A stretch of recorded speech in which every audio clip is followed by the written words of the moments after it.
La Fédération congolaise de football association, la FECOFA, est dans la tourmente. Et la Fédération internationale de football association, la FIFA, et la Confédération africaine de football viennent de suspendre l'aide au développement allouée à cette fédération jusqu'à la justification d'un montant d'1 800 000 $ que la FIFA avait donné à la FECOFA. Mais ce montant est pour le moment injustifié. Nous avons 0 point sur 6. Il y a l'entraîneur qui vient d'être remercié.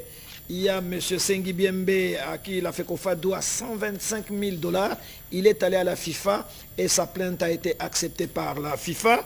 Ça fait 90 000 $ d'arriérés de rémunération, 35 000 $ d'indemnité pour rupture des contrats. Donc il y a tellement de litiges au niveau de la FECOFA. Il s'agit bien de M. Omari Selemani qui doit justifier 1 800 000 $ pour le moment. Et la CAF est très fâchée, la FIFA. Ils ont donc suspendu l'aide au développement allouée à la FECOFA. Et puis, ça va tirer automatiquement la suspension des Léopards, des Mazembe, de V-Club, de Montema Pembe qui étaient inscrites pour la compétition. Donc, l'épée de Damoclès est suspendue sur la tête de la Fédération congolaise de football association qui, en principe, doit recevoir le 19 septembre la Mauritanie. Est-ce que nous allons atteindre cette date? Je ne peux pas vous le dire. La fédération n'a pas été bien gérée et qu'il y a des détournements.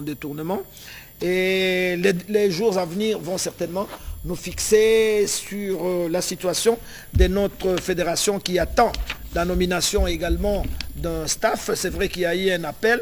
Là, nous apprenons déjà que les agents de joueurs commencent à aller dans tous les sens, mais nous n'avons pas besoin d'un entraîneur étranger pour le moment. Ça ne sert à rien.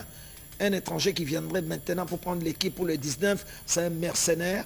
Je crois que c'est un chômeur, c'est un aventurier. Eh bien, je voudrais juste rappeler à M. Kaboulo, Mwana Kaboulo, que lorsqu'il s'agissait du match RDC-Maroc, je crois qu'il avait été convié à une séance de travail organisée par son Excellence, M. le Premier ministre, Jean-Michel Sama Lukonde. Je ne sais pas s'il s'en souvient encore. C'était dans la salle de réunion de la primature, où il y avait le ministre qui conduisait la délégation, il y avait le ministre des Sports, Serge Condé, il y avait également le président de la Fédération congolaise de football association, Donatien Chimanga et son équipe, le comité olympique était associé, et M. Kaboulo figurait dans le lot de ceux qui avaient été constitués comme un comité préparatoire pour le match contre le Maroc à l'époque, dans le cadre des événements du mondial. Et donc, à cette époque-là, j'ai comme l'impression que la CAF n'existait pas. Et donc la CAF ne vient exister que pour ce match contre la Mauritanie. Mais il y a juste plutôt un aspect de choses à relever, c'est une certaine confusion que l'on remarque dans la tête de M. Kaboulo Mwana Kaboulo. Cette confusion est teintée d'un esprit de mauvaise foi et surtout d'une déstabilisation, une démoralisation, démotivation de notre 11 national. Parce que déjà quand il parle du communiqué de presse, du communiqué plutôt signé par le directeur de cabinet, M. Kaboulo ne doit pas oublier quelque part que l'argent du trésor public ne peut engager l'État congolais que le ministère des Sports, que le ministère national des Sports. Il n'appartient pas à la fédération d'engager la sortie des fonds au niveau du trésor public. Et puis, quand il soulève l'aspect en disant que à 4 jours du match, à quelques jours du match, il y a une liste de 29 joueurs, est-ce qu'elle a été transmise au ministère des Finances et consorts? Mais écoutez, M. Kaboulo, il a été dans le passé membre de certains cabinets. Est-ce qu'il a perdu encore la mémoire en oubliant quand même que il y a un ordre d'émission qui est signé par un ministre des tutelles qui permet à ce qu'il y ait des bons d'engagement accompagnés des états des sommes ainsi que des factures. Donc je crois que ça c'est une question qu'il ne faut pas chercher à soulever.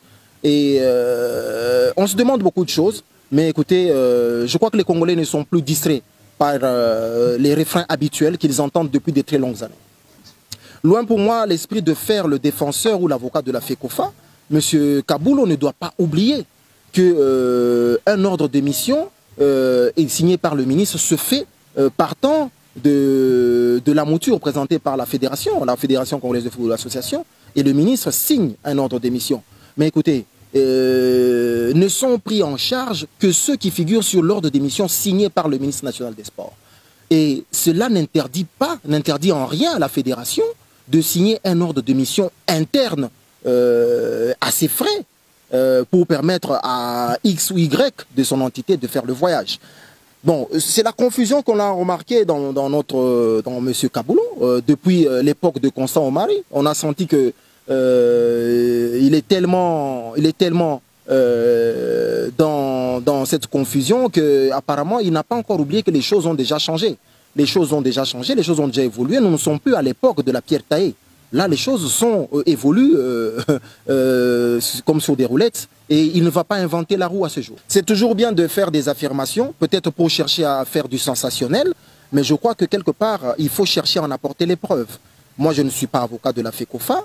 Eh bien, peut-être que la FECOFA va lui demander les preuves, parce qu'il faut éviter la presse à sensation. Je crois que M. Kaboulou, à cet instant, devrait plutôt servir d'une grande sagesse pour les journalistes qui sont en train de venir derrière lui, mais ne pas constituer une caisse à résonance du mal, une caisse à résonance de la démotivation, de la démobilisation. Il a évoqué dans ce que je peux appeler une interview dans son bureau de travail, le problème de primes, pour les primes ainsi que les frais d'émission. Mais M. Kaboulou oublie très vite qu'après le match Maroc-RDC, après l'élimination des Léopards, c'était le premier qui est passé sur les antennes de la télévision nationale pour insulter les joueurs congolais.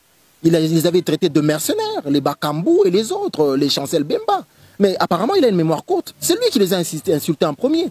Donc je rappelle à M. Kaboulou que ces joueurs congolais qui viennent, ces professionnels qui viennent, ne sont pas là pour l'argent. Ils sont venus pour l'amour de la patrie.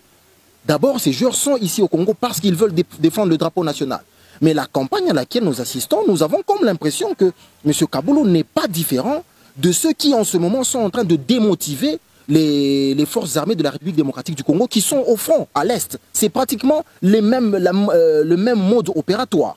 Donc il y a les léopards en ce moment qui se préparent pour un match pour représenter le drapeau national et la campagne est lancée par M. Kaboulou contre la République démocratique du Congo. Et je crois que c'est une occasion. Nous avons fait un communiqué de presse, mais cette fois-ci, nous en appelons à la direction générale de la radio-télévision nationale congolaise. Il est grand temps que la direction générale de la RTNC puisse tirer les oreilles de M. Kaboulou, mais surtout puisse arrêter un peu ces tentatives suicidaires et ces tentatives de déstabilisation de notre 11 national. Donc le manque d'harmonie n'existe que dans la tête de M. Kaboulou. Parce que, écoutez, le ministère ainsi que toutes les fédérations évoluent toujours ensemble. Donc il faut savoir que quand il y a un problème qui se pose, la FECOFA soumet toujours à son ministère de tutelle, qui est le ministère des Sports. Écoutez, c'est le ministère des Sports. Il y a eu des réunions qui ont été tenues plus d'une fois. Et la dernière réunion, dont le dernier communiqué, signé par le directeur de cabinet Louis Tollet, dont il s'y fait allusion, c'est une réunion tout à fait normale, parce qu'on le dit en français, même la plus mauvaise improvisation se prépare. Donc écoutez, l'équipe nationale se déplace pour jouer dans le Haut-Katanga. Écoutez, dans un stade privé, c'est tout à fait normal que l'autorité de tutelle réunisse d'abord les responsables du stade qui vont accueillir tous les Congolais, réunissent l'organe technique qui est la FECOFA, ainsi que les collaborateurs. Parce qu'écoutez, il faut savoir quels sont les besoins pour qu'il y ait réussite de ce match. On ne va pas, parce que ça se joue à Lubumbashi, lancer les Congolais ou amener l'équipe nationale sans avoir les tenants et les aboutissants du cadre qui doit les accueillir. Donc, au contraire, ce que nous attendons de M. Kaboulou à l'instant, c'est plutôt de rectifier le tir, de changer de fusil d'épaule. Il doit plutôt faire une campagne pour sensibiliser ces léopards, sensibiliser le peuple congolais à être derrière les léopards. Parce que n'oubliez pas, M. Kaboulou a un arriéré d'un micro-baladeur qu'il devait faire lors du match RDC-Maroc. Écoutez, il est grand temps que le pasteur Kaboulou se ressaisisse pour permettre à ce que, au moins, que sa conscience, qu'il soit un peu plus tranquille dans sa conscience, après ces micro-baladeurs qui n'avaient été qu'une duperie. Et je crois qu'il est temps qu'il change de fusil d'épaule. Et on est à 2 jours du match, M. Kaboulou, ce n'est pas tard de se ressaisir. Mais nous insistons encore une fois, la direction générale de la radio-télévision nationale congolaise devra essayer de tirer un peu M. Kaboulou, de le faire revenir à la raison. Parce que déjà même à Annaba, parce qu'il est en train il a évoqué Annaba, il a eu à envoyer une équipe de reporters qui sont venus à Annaba avec un message téléguidé qu'on transmettait à certains fanatiques pour qu'ils puissent condamner le gouvernement de la République. Donc M. Kaboulou n'est pas loin de ceux qui sont en train de saper l'action du président de la République, Félix Antoine Tshisekedi Tshilombo, ainsi que de tout son gouvernement. Parce que ces attitudes, ainsi que ces déclarations, j'insiste, en tout cas, ne sont pas très loin. En tout cas, ne sont pas très loin ou ne sont pas différentes de ceux qui sont dans la campagne de saper nos forces armées de la République démocratique du Congo en ce moment qui se battent à l'Est. Parce qu'il ne faut pas oublier que nos professionnels qui sont venus, nos joueurs qui sont en ce moment à Lubumbashi, où nous sommes, sont venus pour le drapeau. Ils n'ont jamais posé nos conditions d'argent. Donc cette ancienne méthode où M. Kaboulou devait faire le commissionnaire de certains joueurs ou de certaines personnes pour soutirer de l'argent au trésor public, elle est révolue. M. Kaboulou devra le retenir une fois pour toutes. Et puis après, nous avons rappelé encore une fois, l'équipe nationale ou un match de l'équipe nationale n'est pas un fonds de commerce. Donc ce n'est pas parce que M. Kaboulou n'est pas associé qu'il doit tirer sur le gouvernement de la République. Et aussi longtemps que le gouvernement de Warrior sera là, M. Kaboulou ne fera pas partie des organisations parce que nous n'avons que des mauvais souvenirs.